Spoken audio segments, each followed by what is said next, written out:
we got more TBATE content to go. All right, I'm going to explain to you the thought process on why we're in the middle of a 44-minute video from Crunchyroll. We're not going to watch all of it. Basically, there's this video from Chibi. Author explains why TBATE is getting a trash anime interview. And I was like, all right, we could watch it. But then I thought to myself, why don't I react to the clip first and make 2 videos out of it? And then here it is.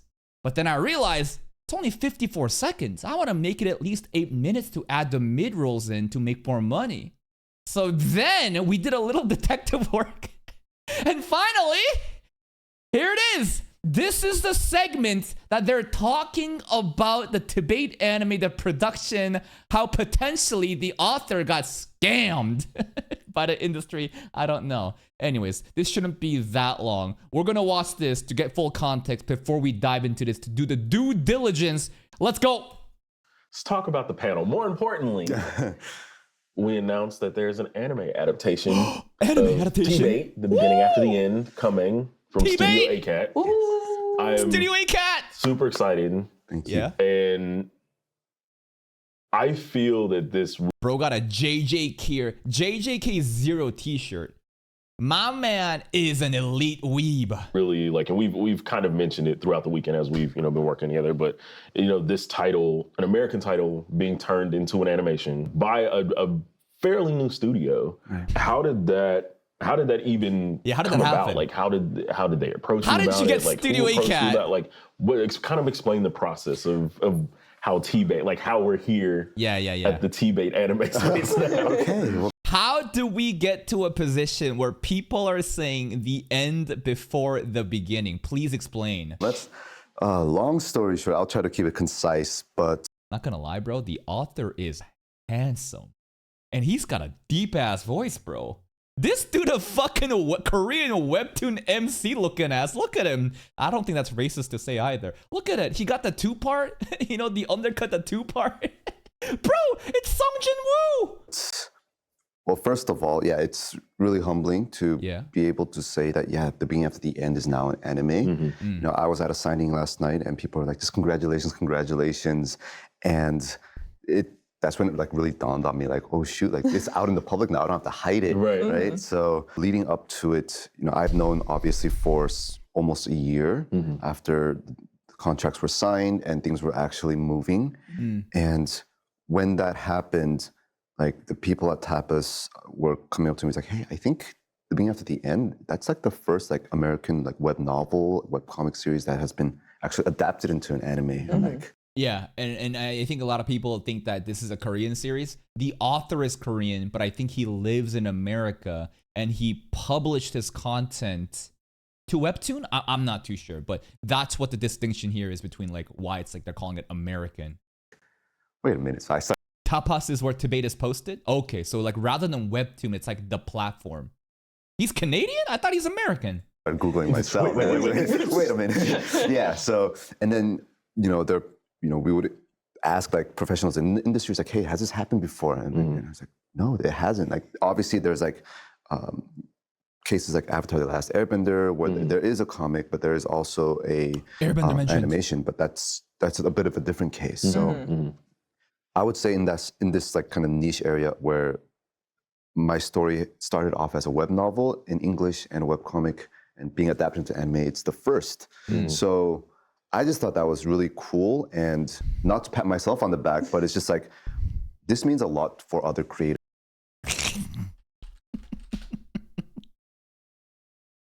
Let me bring you up an image just 1 second, because this is so sad.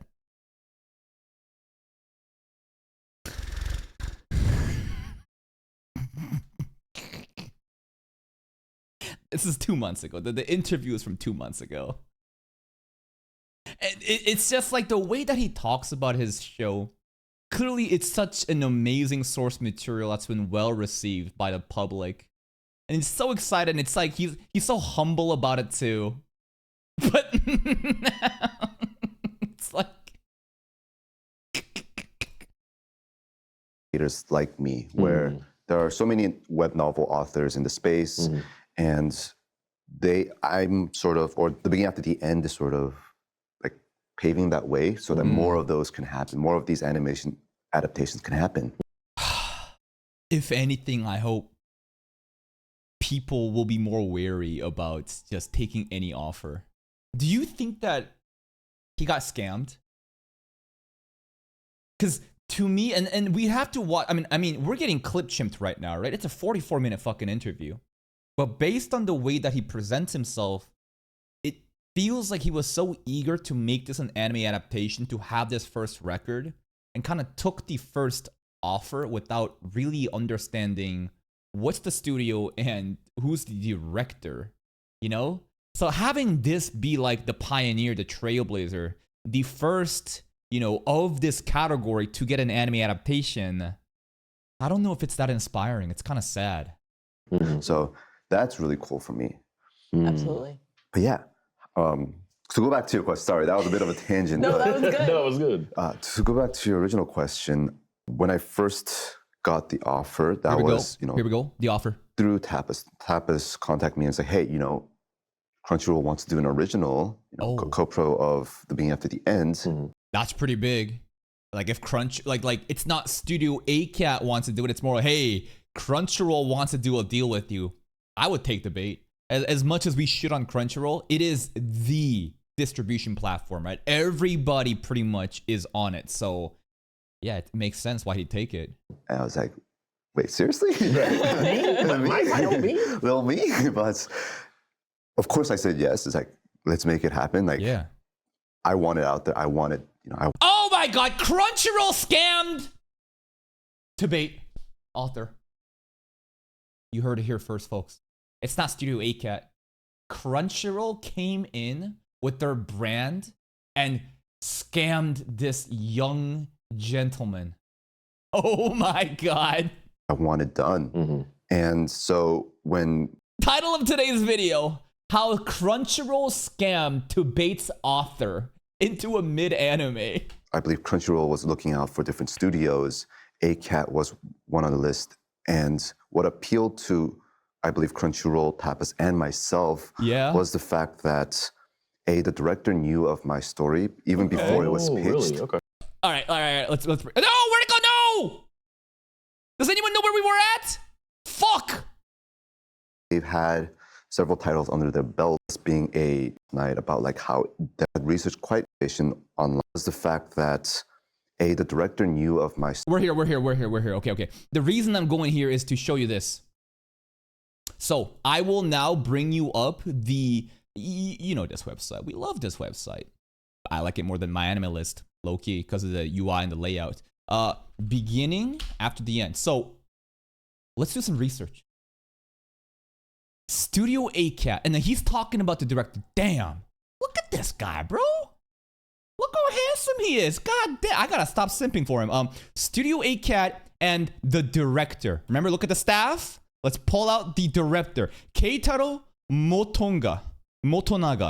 That is the actual director listed here. No one else is listed as like a chief director or anything, right? Yeah, he's like the main guy. Okay. There's chief animation director as well.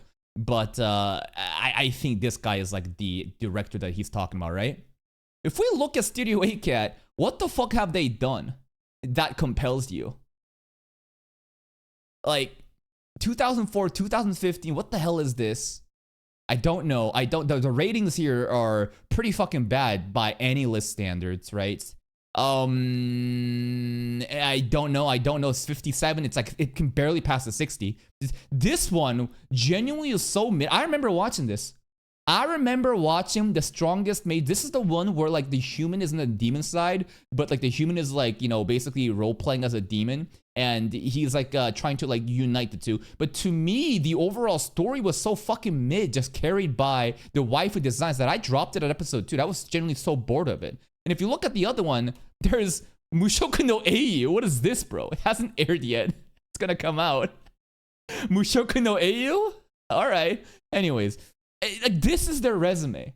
This is their resume, and this is also the director. Bro, Kingdom of Ruins? Oh, this shit was so ass. This shit was so ass, bro. What are some of the other names? I see Date Alive. I see Date Alive here. No disrespect to Date Alive, but come on now. It's not the pinnacle of animation, right? So if you look at it, the only thing that can truly glaze is maybe like Data Live and this one. I think a lot of people talk great things about Katanagatari, right? But other than that, that's it. So you're telling me that like you think that Studio 8 is a School Days as well? Sure. But you telling me that this is like your due diligence? This is what inspires like faith? And myself was the fact that the director knew of my story even before it was pitched. Really? Okay. And this guy. When he and I had a small conversation online over what he directed the worst season of Data Live. 3. I mean, he did the OVA. This is the festival. He did season 2 as well. No. He did 2. He did 1, 2, 3. He did all of them. I honestly enjoyed 3, but a lot of people complain about it due to the rush of the Origami arc. Anyways, you can see that the resume is not looking too good. Drew him to the beginning to the end. It was really all encompassing, where I could tell that he not only had read the webcomic, but he had researched quite a bit into the novel as well. Wow. And so, he said it in the interview in the panel last night about like how there are sci-fi elements, there are other elements to TBATE that sets it apart from just being a fantasy reincarnation. True. And that kind of resonated with me. Right. And like you said, ACAT is a rising studio. They've had. Are they? Rising what, bro? What is rising here? What the fuck is rising? I ain't see shit that has season. I mean, it used to get 40%, right? It used to get 40%. The dead is rising. I mean, look, guys, it used to be 40. It is kind of going up, but come on now. Studio ACAT is the premier, newest, hottest, rising rookie studio? Fuck no. If you said Doga Kobo, I'd be like, you right. This though?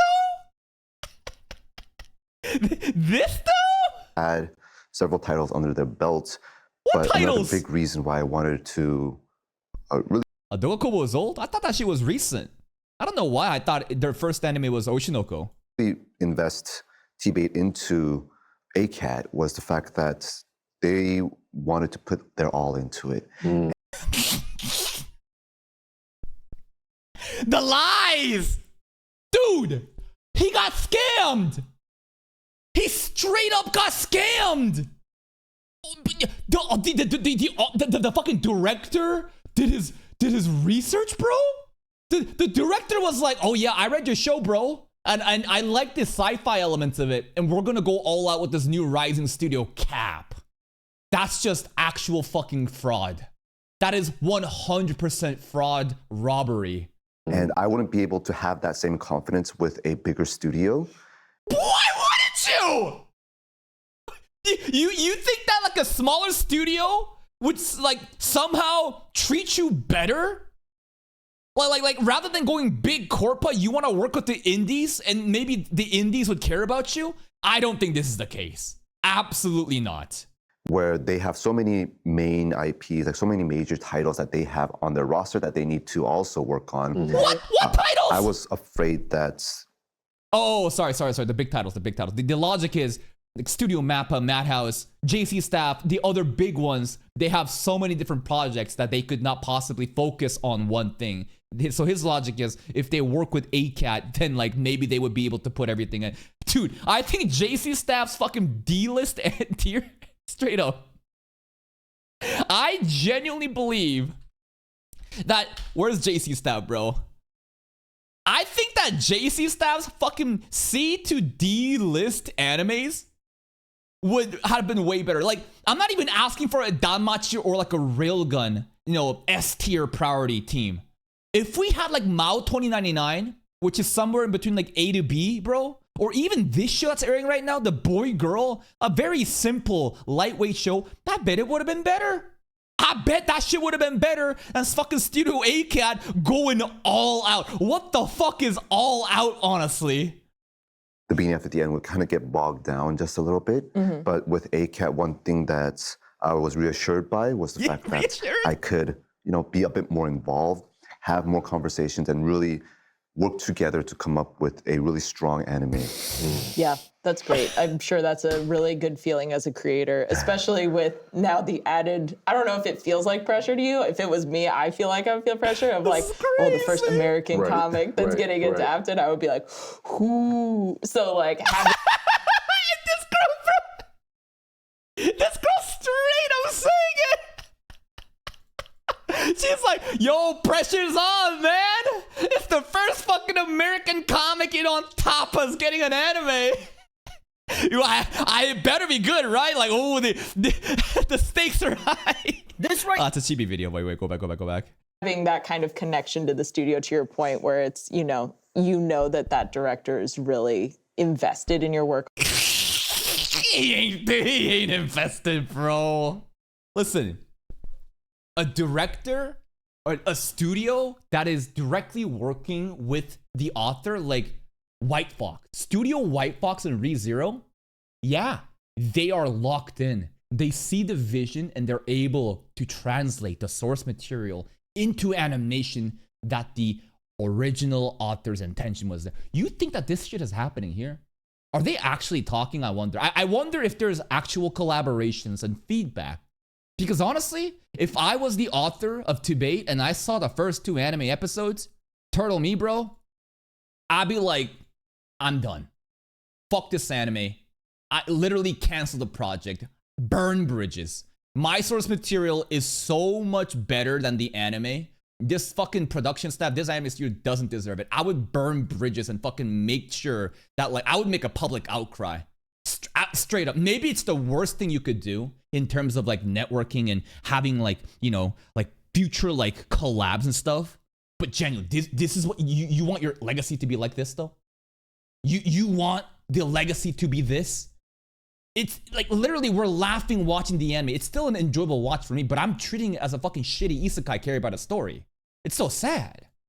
Already, I'm sure that's very relieving for you. Yeah, I mean, you took the words right out of my mouth, just because when I was writing the web novel, it was by myself. Like, yeah, I had no one else. If I screwed up, I'm the only one that goes down. Right. It's all me, yeah. But, you know, with the webcomic now, there's a team of artists, there are me and my editors, and there's publishers that are all invested into making the webcomic happen. And so that was an added level. And then now with the anime, there's a whole bunch of other people that are now invested into making sure this is a success. So it's like, I'm up at that panel and I see people from like, you know, Crunchyroll and like Fuji TV, like they're all looking at me kind of, and how I see it is like, they were making sure that I don't screw up or say something wrong. Nah, a bunch of fucking vultures, bro. I bet those producers literally looking at this thinking, poor guy, he got no clue what's about to happen. Yeah, it is definitely a pressure, and I hope I can overcome that, but it's all new to me. TBATE has a huge fan base. He does. And like you said, you had to keep this under wraps for a year. Yeah. So, you know, what's the reaction been like from people that you know have been really following you? Like, it's not good. They're like, oh, now we get to see Arthur fully animated and we get to follow this story in a different way. Right.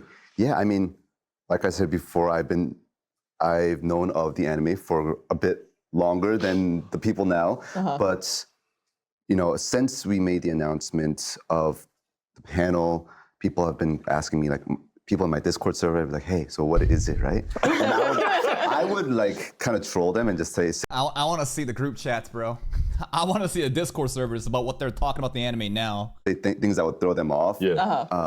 But one thing I did kind of want to subtly hint at is just, hey, you know, whatever happens, like whatever is announced, like just go with it. You know, I think that, you know, with something like an anime, that's a big change. But at the same time, it's something also outside of my control. Like same thing with the webcomic. I can't draw the webcomic, so that's an added element that's outside of my control. So there are readers that are also very nervous about, you know, they were nervous when that webcomic came about because, oh, what if they don't portray Arthur and the characters correctly? And now with the anime, they're also like, oh, what if the anime doesn't portray the source material correctly? And so I wanted to kind of give them a reassurance that, hey, whatever is announced, you know, I'm going to be a part of it. It's not a secret from me, and it's not something that I'm just throwing out there. Right, I'm just giving it to. It's actually so sad. Because this, again, is an interview from 2 months ago. And he had no idea what would actually happen, right? And he's so hopeful and he's so humble and he's such a well thought out person. All he wants is for his beloved magnum opus, right? The hard work that he put into make TBATE to flourish. While we just doing this, bro. While we just fucking doing this. Yeah, exactly.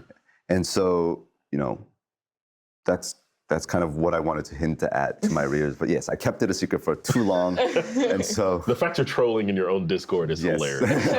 That's so great. I genuinely don't want to see what his Discord looks like now, bro. Straight up. I bet it's like, I bet no one even wants to say anything because it's actually such a sad situation. And it just, I don't know. I feel so much pity that I wouldn't want to troll. As a reader and a fan on my side too, it's always reassuring when the creator comes in and they're like, don't worry, I am involved. Like, I'm here. Then it just is kind of, don't worry, the creator's involved. This is a great example where if a creator is involved, it doesn't mean shit. Because first of all, is he actually involved? We don't know. We'll never know. Unless the author comes out and proves something, how could we ever know how much involvement there actually was? You know what I mean? Like, when ReZero author TBATE is working involved with White Fox, I believe it because I can see the anime. I can see the love poured into it. This? You got involved? You greenlit this? I find that hard to believe. As a fan, you're like, oh, okay. Right. Yeah, it's a big sigh of relief. Yeah. And even if I am involved, Big sigh of relief, bro. It's so... And, you know, it can do really well even if I wasn't involved. Right. But even if I'm involved, it might not meet the expectations of readers. Yeah. And if that's the case, you know, it would, you know, I can't help but be a little bit disappointed. But my heart goes out to this guy. This is actually so sad. He's literally talking about the scenario that we're living in right now. This is the current timeline. At the same time, if it encourages more viewers to be able to learn about the beginning after the end, I think that in and of itself is a great blessing. Maybe more people will be compelled to go read the source material though now, straight up, because the anime is so ass, but the story is interesting enough where you're like, you know what? I actually do want to know more about the story, but the anime is so shit. I'll go read the web novel. Maybe people would do that. Absolutely. Yeah, definitely. Can you talk a little bit more about where the idea of the series even came from? What was the inspiration? And I think that pretty much covers what I wanted to cover in this section. It's looking like the interview is more going towards his inspiration about the actual like series itself. I just wanted to talk about the production value, what was happening behind the scenes with the studios, and basically how this anime even came to be. Maybe there's some other scenes in the interview that we can definitely check out and make other clips, but that's pretty much it. It's such a sad situation where this guy literally got scammed. He got approached by Crunchyroll, and then he took the deal because Crunchyroll is a big brand name that obviously distributes a lot of anime. He somehow believed that Studio ACAT is a rising star. How? How is that possible? That's the disconnect I don't get. I feel like he took a gamble, but it was not very well calculated. I think that he should have done his due diligence and looked at what the hell this guy actually worked on. What, as in like, where's this guy? The director, bro. Because like, sure, the director may have like had a conversation with you saying, hey, Glaze, I like your show, bro. You got ships and shit. Sci-fi, wow, I like that. And then he just went with it? And he had this misconception that a smaller studio, even if limited resources, could focus on just one project compared to big ones like JC Staff. Nah, JC Staff could have pumped out this show way better at like fucking this level of fucking production, bro. Even fucking Do Over Damsel, that's crazy that I'm saying put Do Over Damsel in there right now. I'm capping right now, but it's just like, I see the logic, I see the vision, but it fell so flat. It's just so sad. And now TBATE has been reduced to just straight up comedy. I watched it and I'm laughing. It's an enjoyable story. I'm gonna keep watching. But the production value is so fucking sad. To think that an anime like this could have been compared to Mushoku Tensei is laughable at this point. Pour one out for my man, Turtle Me. You got robbed by Crunchyroll. And Studio 8 Cat and the director, I don't know how I'd be sleeping with the way that you handled one of the greatest stories author in this current year. They're probably wiping their asses with money, though. They're probably making a lot of money from this shit and just basically fucked off. Unfortunate scenario overall.